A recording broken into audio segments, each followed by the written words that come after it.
Irmãos, quero saudar a todos com a paz do Senhor Jesus nessa noite. Amém. Dizer da nossa alegria em retornar aqui nessa segunda-feira para continuar a exposição da carta de Paulo aos Gálatas, certamente uma das cartas mais importantes escritas pelo apóstolo Paulo. Nosso plano é terminar, dura tudo 1 hora no máximo. Então nós queremos esperar por volta das 8h30, se Deus permitir. E como o pastor Samuel falou, vocês vão ter tempo de oportunidade de fazer perguntas e uma espécie de um Q&A, né, que a gente chama nos Estados Unidos, mas entre os brasileiros é conhecido como tiro ao alvo, né? Pastor sendo o alvo. Bom, capítulo 2, a carta de Paulo aos Gálatas. Nós vamos tentar cobrir todo o capítulo 2, provavelmente não vai dar certo. Nós continuaremos aonde paramos na próxima segunda, com a graça de Deus. Deixe-me dar o contexto, especialmente por amor daqueles que não estiveram aqui na última segunda-feira, dar o contexto para que possam, ao pegar o bonde andando, pegar na direção certa, não é? Bom, na segunda-feira passada, nós vimos a razão pela qual Paulo escreveu a carta aos Gálatas.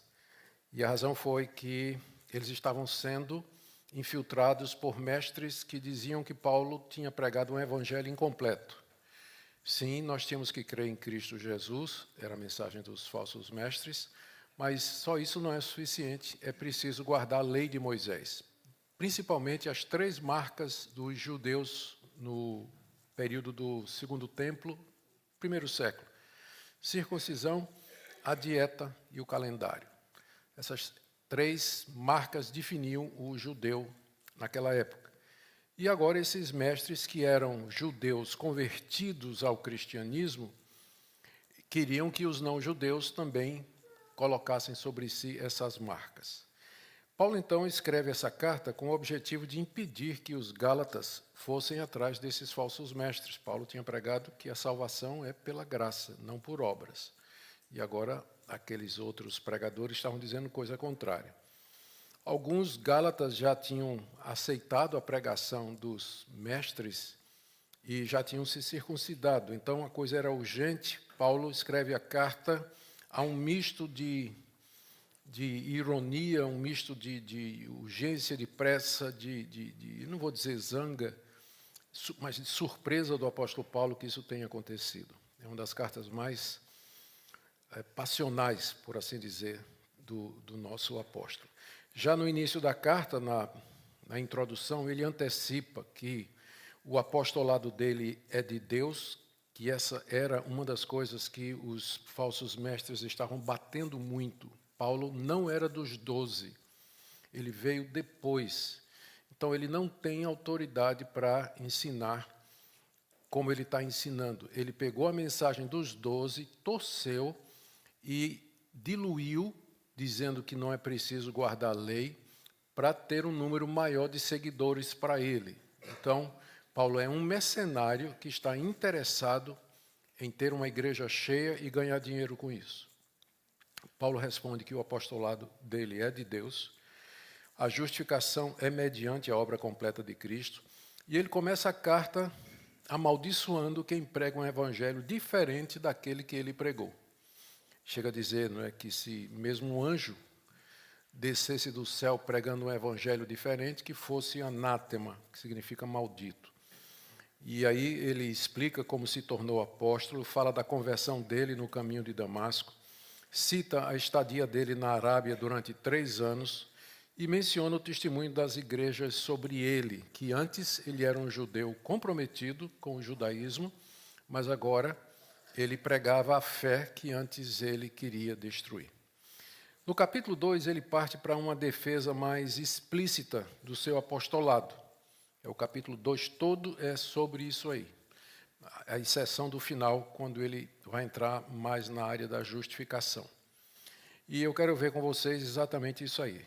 Na primeira parte do capítulo 2, ele fala que o seu apostolado foi reconhecido pelos 12. Ele fala de uma visita a Jerusalém, onde isso aconteceu. Isso aí vai do verso 1 até o verso 10.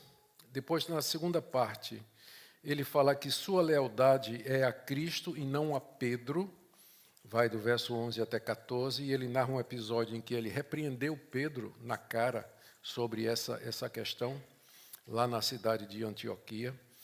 Na terceira parte, que vai do verso 15 a 18, Paulo explica que judeus e gentios são justificados da mesma forma. Nunca foi pela lei, é pela graça. E você está aí do verso 15 a 18, já mencionei, e nós temos a parte final, onde nós vamos ter a conclusão do argumento dele e algumas aplicações para o nosso coração. Então, vamos seguindo aí na sua Bíblia, vamos ver até onde a gente pode progredir, né? Primeiro, o apostolado de Paulo é reconhecido pelos 12.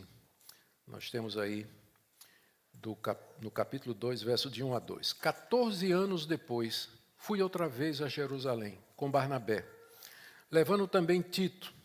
Fui em obediência a uma revelação e lhes apresentei o evangelho que prega entre os gentios. Mas fiz isso em particular aos que pareciam de maior influência, para não correr ou ter corrido em vão. Quando ele diz aqui 14 anos depois, ele se refere àquele tempo que ele passou na Arábia, o que inclui Damasco. Então é mais ou menos o tempo da conversão dele.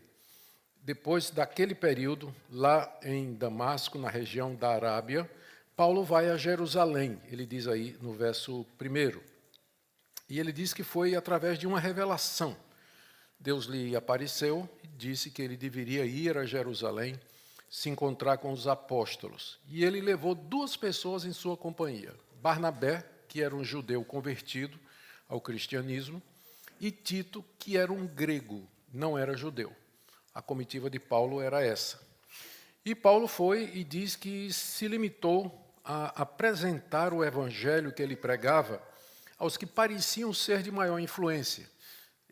Ele está se referindo aos 3 principais e mais destacados, que eram Pedro, Tiago e João. E esse Tiago aqui já não era mais o Tiago apóstolo, porque já tinha sido decapitado por Herodes, mas o Tiago, irmão de Jesus, que havia se convertido e agora estava no meio do grupo apostólico e era considerado um homem apostólico, e às vezes até recebe o título de apóstolo, mesmo que não no sentido dos 12. Nesse encontro, e aqui é o ponto de Paulo, né? Lembra que ele está escrevendo isso aqui para os Gálatas, para dizer para eles que não precisavam de circuncisão. Ele diz aqui que no encontro não exigiram a circuncisão de Tito. Vamos ler aí do verso 3 a 5. Mas nem mesmo Tito, que estava comigo, sendo grego, foi obrigado a submeter-se à circuncisão. E isso surgiu por causa dos falsos irmãos que se haviam infiltrado para espreitar a liberdade que temos em Cristo Jesus e nos reduzir à escravidão. A esses não nos submetemos por um instante sequer, para que a verdade do Evangelho permanecesse entre vocês. Lembrando, ele está escrevendo aos Gálatas, e aqui esse ponto é muito importante, porque ele vai dizer assim, olha, se circuncisão é necessário, quando eu estive lá em Jerusalém, os apóstolos de Cristo não exigiram a circuncisão de Tito, que é grego, não exigiram. E, lembrando, né, Tito era um cooperador de Paulo, e aparentemente o que é que aconteceu? Quando eles chegaram em Jerusalém, correu a notícia que Paulo estava lá na igreja, que era toda judaica, a primeira igreja era judaica. A notícia era que Paulo estava lá no meio da igreja com um grego, que não tinha sido circuncidado. E aí, esses representantes do judaísmo, os judaizantes é o nome que a gente diz, se chegaram. Paulo diz aqui que eles se infiltraram para espiar a liberdade que nós temos em Cristo Jesus. Eles foram ver se era verdade mesmo que Tito não era circuncidado e estava na companhia de Paulo, gozando daquela liberdade que Paulo tinha pregado. Eles se infiltraram na conversa, não gostavam dessa liberdade que Paulo estava pregando, que em Cristo Jesus nós somos livres das obras da lei, e eles queriam que Tito fosse circuncidado. Os judaizantes queriam isso aí. E Paulo diz aqui que aquilo significaria uma escravidão, seria retornar à escravidão. E ele diz que lutou e resistiu com eles, está aqui o texto, né? Ele diz no verso 5, a esses não nos submetemos por um instante sequer. Ou seja, deve ter havido um bate-boca, uma discussão muito grande, mas os 12 apóstolos, e principalmente Pedro, Tiago e João, decidiram o assunto dizendo, não precisa circuncidar Tito, não precisa. Então, aquele assunto estava pacificado, pelo menos nessa visita aqui que Paulo fez lá na região da Galácia. Ao mesmo tempo, ele acrescenta aqui no verso 6, eu vou ler do verso 6 até o verso, não só o verso 6 mesmo, onde ele fala que Pedro, Tiago e João nada exigiram dele com respeito ao seu ministério e à sua mensagem. Veja a intenção dele aqui. Primeiro ele disse, está escrevendo aos Gálatas. Gálatas estão sendo pressionados para se circuncidar. Paulo diz, Tito não precisou. E segundo, quando eu estive lá em Jerusalém, os apóstolos não alteraram a minha mensagem. Eles não questionaram, aceitaram como eu prego, que a salvação é pela graça, eles sabem disso, e que não é preciso a circuncisão. Verso 6. E quanto àqueles que pareciam ser alguma coisa, ele primeiro diz os que parecem ser de alguma influência, né? E agora ele diz aqueles que pareciam ser alguma coisa. Ele não está desprezando Pedro, Tiago e João. É que ele está escrevendo num contexto em que os judaizantes que querem circuncidar os gálatas estão dizendo Paulo é inferior aos grandes apóstolos de Cristo Jesus. E Paulo diz, não sou inferior para eles. Não sou inferior, nós somos pecadores chamados pela graça, temos missões diferentes. Isso explica a linguagem que parece um pouco... como é que eu vou fazer, né? Que parece um pouco desrespeitosa, né, do apóstolo Paulo, mas a gente tem que ver no contexto. Quanto àqueles que pareciam ser alguma coisa, o que eles foram no passado não me interessa. Deus não aceita a aparência de homem, porque lá o pessoal estava dizendo, Pedro, Tiago e João. Paulo diz, não me interessa a aparência de homem. Deus não... Né, me interessa a presença de Deus, o que eu sou na presença de Deus. Esses, digo, que pareciam ser de maior influência, nada me acrescentaram. Esse é o segundo argumento dele, dizendo assim, tudo bem, esses que vocês exaltam tanto, né, que os judaizantes estão trazendo diante de vocês, quando eu estive lá em Jerusalém, eles nada acrescentaram ao que eu prego, nada acrescentaram. Paulo, então, não tinha se impressionado com Tiago, Pedro e João, que reconheceram que o apostolado dele era de Deus, tanto quanto o de Pedro. Veja aqui do verso 7 até o verso 8. Pelo contrário, quando viram que me havia sido confiado o evangelho da incircuncisão, assim como a Pedro foi confiado o evangelho da circuncisão, pois aquele que operou eficazmente em Pedro para o apostolado da circuncisão, também operou eficazmente em mim para com os gentios, e quando reconheceram a graça que me foi dada, Tiago, Cefas, que é Pedro, e João, que eram reputados colunas, estenderam a mim e a Barnabé a mão direita da comunhão, a fim de que nós fôssemos para os gentios e eles fossem para a circuncisão. Gente, essa passagem aqui ela é riquíssima. Vamos ver o que a gente pode tirar daqui, sempre lembrando o contexto. Paulo diz que, ao contrário, em vez de Pedro, Tiago e João dizerem tem que circuncidar Tito porque ele é grego, ao contrário. Eles, quando viram que me havia sido confiado o evangelho da incircuncisão, o que é que isso representa? Paulo deve ter contado para eles o que é que tinha acontecido na primeira viagem missionária. A conversão dos gentios, os sinais e prodígios, as igrejas plantadas em Antioquia, em Icônio, Listra, Derbe, ao sul da Galácia, que é como eu entendo que aconteceu. Então, eram provas e mais provas. Tinha Barnabé, que tinha sido companheiro dele, que também corroborou com aquilo que Paulo estava dizendo. Quando Pedro, Tiago e João ouviram esse relatório, eles reconheceram que Paulo era, de fato, um apóstolo de Cristo Jesus, enviado para pregar aos gentios particularmente. Como diz aqui, né? Eles viram que Deus havia me confiado o evangelho da incircuncisão. A palavra incircuncisão é apenas para dizer gentios, os gregos, os que não são judeus. Quando eles viram isso aí, né? Aí Paulo faz aqui o verso 8 é um parênteses. Pois aquele que operou eficazmente em Pedro para o apostolado da circuncisão, também operou eficazmente em mim para com os gentios. Aqui o apóstolo Paulo diz, olha, o mesmo Deus que levantou Pedro para pregar o evangelho aos judeus, é o mesmo Deus que me levantou para pregar aos gentios. Então, com isso, Paulo se coloca no mesmo nível de Pedro. Pedro foi chamado para pregar o evangelho aos judeus e eu fui chamado para pregar o evangelho aos não-judeus. Isso não quer dizer que Pedro tinha um evangelho para os judeus e Paulo tinha um evangelho diferente para os gentios. Não quer dizer que o evangelho para os judeus é uma coisa e o evangelho para os não-judeus é outra coisa. É o mesmo evangelho. Aqui se trata de estratégia e de campo de ação. Quem vai para onde pregar a mesma mensagem? A mesma mensagem. É disso que se trata aqui. Isso aí fecha parênteses. Aí ele continua, no verso 9. E quando reconheceram a graça que me foi dada, a graça aqui não é somente a conversão de Paulo, mas o chamado para o apostolado.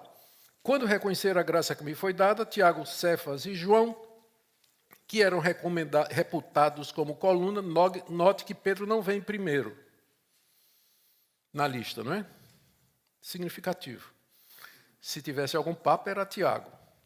Com certeza não era Cefas, que está vindo em segundo lugar. Tiago, Pedro e João, que eram reputados colunas, estenderam a mim e a Barnabé a mão direita da comunhão, a fim de que nós fôssemos para os gentios e eles fossem para a circuncisão. Aqui fizeram a divisão de campos.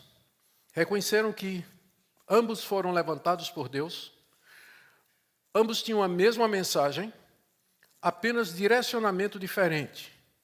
Deus levantou um para pregar os judeus e outro para pregar os gentios. E isso, inclusive, não era estanque. Porque mais a gente sabe que foi Pedro que abriu a porta para os gentios, pregando lá na casa de Cornélio, que era romano. E a gente sabe que a estratégia de Paulo, quando chegava nas cidades, era ir primeiro pregar aos judeus nas sinagogas. Então não era uma separação absoluta, mas era, podemos dizer, a prioridade do ministério deles. E eles fizeram essa divisão, eles acertaram ali que Paulo se dedicaria prioritariamente a pregar aos não-judeus, sem excluir pregar aos judeus, enquanto que Pedro e os demais irmãos continuariam a evangelizar Judeia, toda aquela região, sem excluir os gentios também. E aqui é que eu acho que essa era a hora que Pedro poderia ter realmente feito alguma coisa para ter se tornado papa, né, depois. Porque por essa divisão, quem é o papa? Paulo, óbvio. Porque os judeus, isso aqui, ó. E o resto do mundo foi dado a Paulo. Então, se por isso aqui a gente fosse dizer quem deveria ser o papa, é Paulo, né? Papa Paulo. Não fica bonito, mas é o que seria o lógico por aqui, não é? O que seria o lógico por aqui. Papa Paulo. Pior é se fosse Gaio, né? Lá da terceira carta. Vocês estão devagar, a ficha cai devagar hoje. Ele diz que a única recomendação que os apóstolos fizeram quando ele esteve em Jerusalém com Barnabé e Tito foi para com os pobres. Verso 10. Somente recomendaram que nos lembrássemos dos pobres, o que também me esforcei por fazer. Por que essa recomendação em particular? Porque a lei de Moisés e o judaísmo era muito sensível à questão da pobreza. Tem muitas leis no Pentateuco que protegem o órfão, a viúva, o desvalido, o estrangeiro, o peregrino. Então fazia parte da piedade judaica o cuidado pelos pobres. Mas não é só da piedade judaica. Pedro, Tiago e João, eles chamam Paulo e diz, você vai para os gentios, mas lembra dos pobres. Não precisa aplicar a lei de Moisés, mas tem uma coisa da lei de Moisés que é importante, que é você lembrar dos pobres e cuidar deles à medida que você prega o evangelho e planta igrejas. E Paulo diz, eu procurei fazer isso. Aqui você tem em embrião o ministério da diaconia da igreja, o cuidado com os necessitados, o cuidado com aqueles que precisam de ajuda. Nós não podemos esquecer disso também. Bom, essa foi a primeira parte onde o apóstolo Paulo mostra aos Gálatas que o apostolado dele é independente dos 12 e que tem o apoio dos 12 e que a conversa dos falsos mestres não se sustentava de que Paulo era um falso apóstolo ou que ele havia torcido a mensagem de Cristo e ensinado um evangelho diluído para ganhar pessoas para a sua igreja. Na segunda parte, Paulo diz que a lealdade dele sempre foi a Cristo e não a Pedro, porque a insinuação é que ele era um apóstolo menor, subordinado. Aí Paulo conta um episódio aqui para deixar claro que quando foi preciso, ele peitou Pedro com todo vigor. Vamos ler do verso 11 até o verso 14. Quando, porém, Cefas veio a Antioquia, resisti-lhe face a face, porque havia se tornado repreensível. De fato, antes de chegarem alguns da parte de Tiago, ele comia com os gentios. Quando, porém, chegaram, começou a afastar-se e, por fim, separou-se, temendo os da circuncisão. E também os demais judeus se fizeram hipócritas juntamente com ele, a ponto de o próprio Barnabé ter se deixado levar pela hipocrisia deles. Quando, porém, vi que não procediam corretamente segundo a verdade do Evangelho, eu disse a Cefas na presença de todos, se você que é judeu vive como gentil e não como judeu, por que quer obrigar os gentios a viverem como judeus? Vamos tentar ver a ordem cronológica aqui, para a gente poder entender melhor o que é que Paulo está dizendo aqui. Eu vou seguir a ordem histórica dos eventos. Para começar, lembrar que a igreja de Jerusalém, ela ainda guardava as 3 marcas do judaísmo. Isso aqui é sempre importante você lembrar. Quando teve o dia de Pentecostes, os primeiros 5.000 discípulos eram todos judeus. E eles não deixaram de ser judeus. Eles continuaram circuncidando seus filhos, vindo para Jerusalém. Eu creio apenas que, com relação ao altar e ao sacrifício, era a única coisa que eles não faziam, porque sabiam que aquilo tinha se completado em Cristo Jesus. Mas ser judeu era mais do que uma coisa religiosa, era uma identidade cultural, fazia parte de ser judeu. Você circuncidar seu filho, não comer carne de porco e guardar o sábado, que eram as 3 marcas do judaísmo. Então, toda a igreja de Jerusalém guardava essas coisas. Bom, então, temos que lembrar isso aí. Um dia, Pedro, com os irmãos de Jerusalém, ele vem fazer uma visita à igreja de Antioquia, que era composta primariamente de gregos, de não-judeus, convertidos. Enquanto que Jerusalém era a sede da missão aos judeus, Antioquia era a sede da missão aos gentios. Então, Pedro vai fazer uma visita a Antioquia, provavelmente de comunhão, para saber como é que estão. E ele vai e se senta à mesa para comer com os gentios, com os irmãos crentes lá de Antioquia, que não eram judeus. E aí comia o que era posto na mesa, o que para um judeu era inadmissível. O judeu não sentava para comer à mesa com um não-judeu, porque ele tinha medo de se contaminar, comer uma coisa impura, não comia. E os primeiros cristãos eram todos judeus e não sentavam na mesa com os gentios que eram cristãos, porque tinha medo de se contaminar com aquela comida. Mas Pedro, quando chegou em Antioquia, sentou com os irmãos e tome feijoada, né? Vamos comer, galinha cabidela, vamos comendo, está tudo bem. Estava lá na maior comunhão, quando de repente chega alguns enviados lá de Tiago, lá de Jerusalém. Vieram lá, uma outra comitiva. E aí Pedro, quando soube disso, quando viu que estava chegando aquele grupão lá de Jerusalém, da parte de Tiago, então ele começa a disfarçar, sai de fininho, né? Ele começa a não mais comer com os gentios, porque ficou com receio dos irmãos lá de Jerusalém criticarem ele porque ele estava comendo com gentios. Então ele começa a sair de banda, não é? E aí o próprio Barnabé, que era companheiro de Paulo, acabou fazendo a mesma coisa. Barnabé era um judeu convertido e que era companheiro de Paulo, mas quando ele viu Pedro fazendo isso, ele imitou Pedro também. Quando Paulo viu o que estava acontecendo, pense, né? Paulo ficou muito bravo.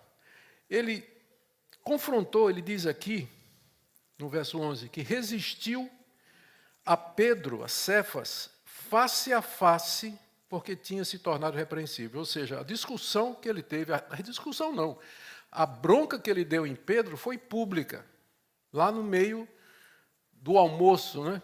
Estragou, Paulo veio para estragar o churrasco lá de todo mundo. E ele confrontou Pedro e disse o seguinte, verso 14, Pedro não procedia corretamente segundo a verdade do Evangelho. E aí ele disse a Pedro na presença de todos, estou no final do 14, se você que é judeu vive como gentil, ou seja, você é judeu e chegou aqui e começou a viver como se fosse gentil, comendo com os não-judeus. Se você que é judeu vive como gentil e não como judeu, por que quer obrigar os gentios a viverem como judeus? Por que é que você ainda continua, de alguma maneira, porque você está dando a entender isso, porque na hora que está chegando os judeus, lá de Jerusalém, você está fugindo. Então, significa que sim, lá no íntimo do seu coração, você quer que os gentios sejam circuncidados. Senão, você não estaria se afastando deles. Por que é que você que é judeu está vivendo como gentio, comendo aqui conosco, mas quando chegam os judeus de Tiago, você fica com medo e cai fora? Não é incoerente, Pedro, isso que você está fazendo? Gente, isso aqui significa para nós algumas coisas. Primeiro, Paulo, de fato, era um apóstolo independente. Ele estava em harmonia com os 12, com Pedro, é o mesmo evangelho, a mesma coisa, mas ele não estava subordinado. Ele não estava subordinado. Uma outra coisa que é importante, Pedro era apóstolo de Cristo, mas a inspiração é só no momento da escrita. O fato de que Pedro aqui falhou, e falhou feio, não quer dizer que as coisas que Pedro escreveu estão erradas. Ele escreveu 2 cartas, porque a inspiração é para o momento da escrita e não para a vida toda do indivíduo. Não é para a vida toda. Não é para cada momento da vida dele, mas no momento que ele está registrando a escritura, ali ele é preservado de erro. No dia a dia, não. Ele podia errar como errou aqui também. E terceiro, se eu fico falando do Papa, vocês me perdoem, mas não tem como, né? Esse é o homem que é dito que é a coluna que é a base da igreja, o cabeça da igreja. Não faz sentido. Bom, vamos para a terceira parte. Vamos ter tempo ainda para fazer a terceira parte. Do verso 15 ao verso 18, Paulo agora entra no assunto mesmo, a questão da justificação pela fé. Do verso 15 ao verso 18. Aqui a gente não sabe se, esse trecho que eu vou ler, a gente não sabe se foi parte da repreensão que Paulo deu a Pedro, ou se já é uma reflexão de Paulo a partir do evento, que é o que eu acredito. Tanto é que a Sociedade Bíblica do Brasil separou, né? Botou um subtítulo aí, a justificação pela fé em Cristo Jesus. Porque Paulo pegou o assunto, pegou o evento, e daí ele já entrou na questão da justificação. Nós, judeus por natureza, parece melhor como se ele estivesse falando para Pedro, né? Pedro, nós, judeus por natureza, e não pecadores dentre os gentios, sabemos, contudo, que o homem não é justificado por obras da lei, e sim mediante a fé em Jesus Cristo. Também temos crido em Cristo Jesus, você, Pedro e eu, para que fôssemos justificados pela fé em Cristo e não por obras da lei, pois por obras da lei ninguém será justificado. Pelo menos até o verso 16 dá a impressão que ainda é a parte em que ele repreende Pedro, não é? Embora a maioria dos autores e comentaristas, eles fazem a divisão, acha que é a reflexão de Paulo. Mas não importa.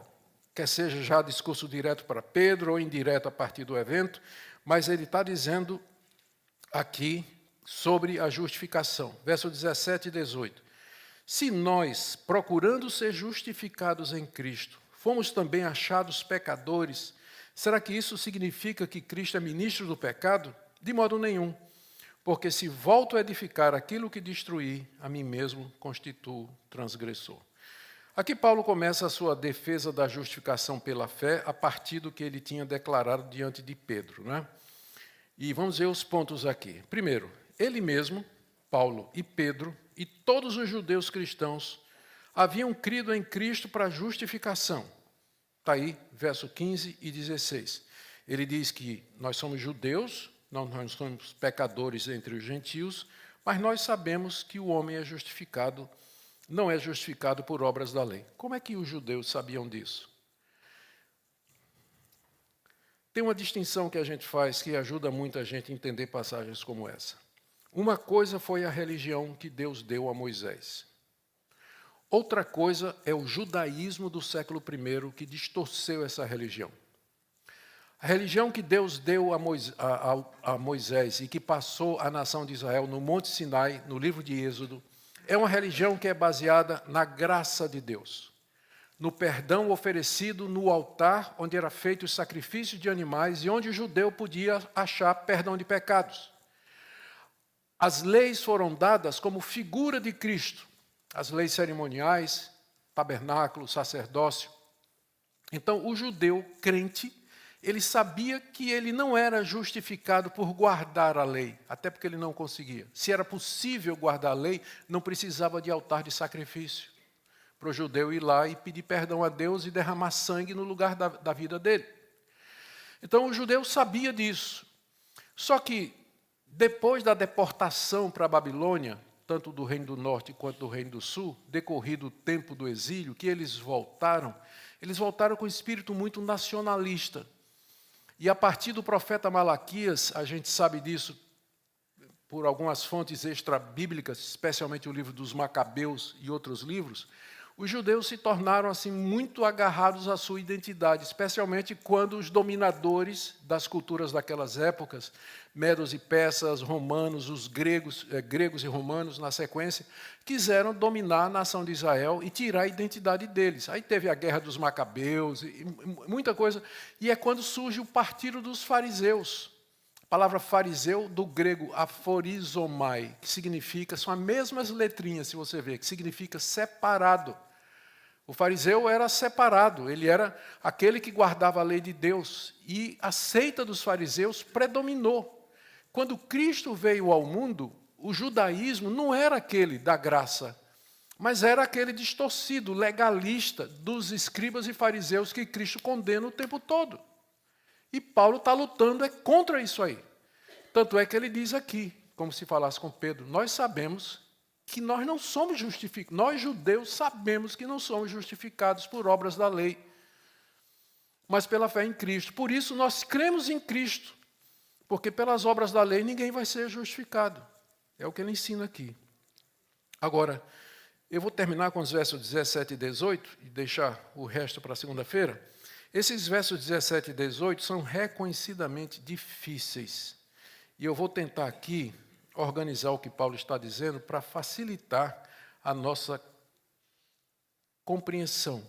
Isso aqui que nós temos é uma diatribe. Diatribe é um recurso de linguagem em que o autor está falando com um interlocutor imaginário. E o verso 17 até o verso 18, Paulo está respondendo duas objeções. Veja, ele acabou de dizer, nós judeus sabemos que somos justificados pela fé e não por obras da lei. Aí os judaizantes do lado de lá diziam, você, Paulo, você e Pedro, que são judeus que creram em Cristo, vocês não estão pecando quando usam sua fé como desculpa para comer com os gentios que são pecadores de acordo com o judaísmo? Vocês não estão pecando usando esse negócio de salvação pela fé em Cristo como desculpa para poder comer com os gentios? Segunda objeção do judaizante. Quando vocês usam a fé em Cristo como desculpa para isso, vocês não estão fazendo de Cristo ministro do pecado? Porque vocês são pecadores. E vocês estão dizendo que não precisa mais de lei agora. Vocês estão dizendo que a salvação é pela graça. Então você está fazendo com que Cristo seja o ministro do pecado.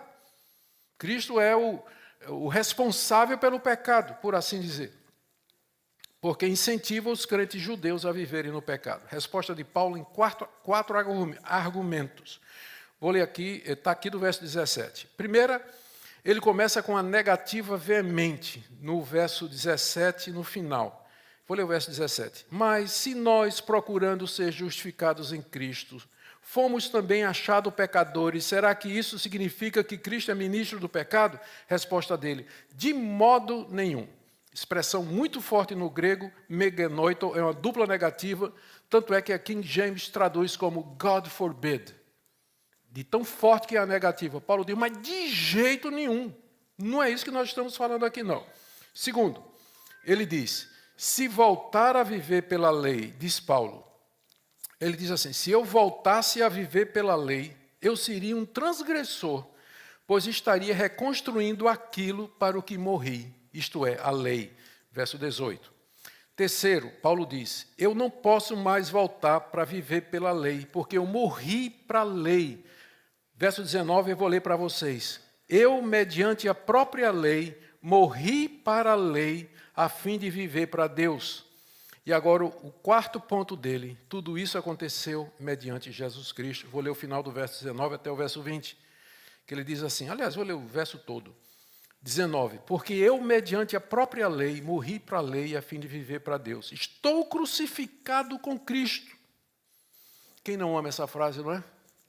Estou crucificado com Cristo. Só que estar crucificado com Cristo, no contexto, significa eu morri para a lei. Quando é que você morreu? Quando Cristo morreu. Eu estava unido a Cristo na morte dele. Estou crucificado com Cristo. Logo, já não sou eu quem vive, mas Cristo vive em mim. Eu fui crucificado, estou morto para o pecado. Nunca poderia ser salvo pelas obras da lei, porque já morri para a lei.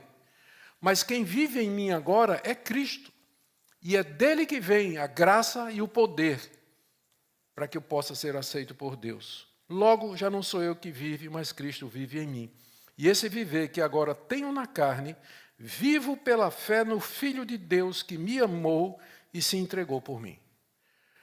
Paulo explica aqui.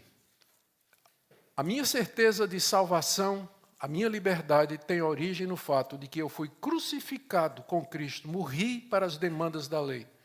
E agora Cristo vive em mim. É um outro princípio. Aqui são dois sistemas comparados. No primeiro, você tenta se salvar pelo seu mérito, pelas suas obras, pela sua religiosidade, pela sua caridade, enfim, pela sua moralidade. Paulo diz, isso aí não funciona, isso aí nunca foi a vontade de Deus, nunca foi o projeto de Deus. O segundo sistema é baseado na obra completa de Cristo na cruz do Calvário. Morreu não somente para pagar a nossa culpa, mas para nos libertar do domínio da lei, de maneira que agora Cristo vive em mim. Essa é a razão e esse é o caminho da minha sobrevivência, da minha vida diante de Deus. A conclusão dele está no verso 21. Ele diz assim, não anula a graça de Deus. A graça de Deus foi a graça de mandar Cristo morrer por nós. Pois se a justiça, se a justificação, a salvação é mediante a lei, segue-se que Cristo morreu em vão. Então, é isso que ele está dizendo ali para os Gálatas. Se os judaizantes que estão pregando aí estão certos, então Cristo morreu em vão. Estão seguindo um falso evangelho. E eu não posso deixar de aplicar isso aqui, gente. Voltar ao judaísmo é reconstruir o que Deus derribou em Cristo. Muitas igrejas evangélicas hoje querem voltar às práticas de Israel, pensando que isso é alguma coisa espiritual. Parece que não tem Gálatas no livro dele, na Bíblia deles, não é?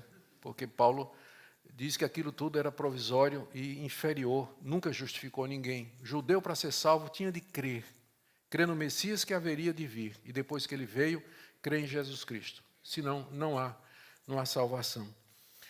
Mesmo que não tenha o nome de judaísmo, Entretanto, o legalismo que existe hoje nas igrejas evangélicas é muito grande. Tem muito crente pensando que vai se justificar por aquilo que ele faz, por aquilo que ele é.